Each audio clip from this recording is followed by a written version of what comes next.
सोलापूर जिल्हा स्थानिक स्वराज्य संस्था मतदारसंघातून विधान परिषदेवर निवड झाल्यानंतर आमदार राजेंद्र राऊत यांचे बार्शीत अभूतपूर्व स्वागत करण्यात आले। सोलापूर ते बार्शी या मार्गावर ठिकठिकाणी झालेल्या सत्कारांमुळे आणि हजारो कार्यकर्त्यांच्या सहभागामुळे विजय मिरवणूक तब्बल 6 तास चालली। विजयी प्रमाणपत्र स्वीकारल्यानंतर राऊत बार्शीकडे रवाना झाले। राळेरास, शेळगाव आर, वैराग, मानेगाव, पानगाव, सौंदर्यसह अनेक गावांमध्ये त्यांचे जंगी स्वागत करण्यात आले।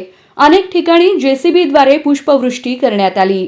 वैराग येथे भूमकर आणि निंबाळकर परिवाराच्या वतीने त्यांचा विशेष सत्कार झाला। बार्शी शहरात प्रवेश करताच फटाक्यांची आतषबाजी, गुलालाची उधळण, ढोल ताशांचा गजर आणि जयघोषांनी वातावरण दणाणून गेले। शहरात आल्यानंतर राऊत यांनी छत्रपती शिवाजी महाराज, डॉक्टर बाबासाहेब आंबेडकर, कर्मवीर मामासाहेब जगदाळे आणि लोकशाहीर अण्णाभाऊ साठे यांच्या स्मारकांना अभिवादन केले। त्यानंतर श्री भगवंताचे दर्शन घेतले। दरम्यान राऊत यांच्या विजयाच्या जल्लोषात त्यांची नात राजनंदिनी आणि नातू राजवर्धन यांनीही लक्ष वेधून घेतले। भाजपचा गमछा आणि हातात झेंडा घेऊन त्यांनी विजयाचा आनंद साजरा केला। रात्री उशिरापर्यंत बार्शी शहरात विजयाचा उत्सव सुरू होता।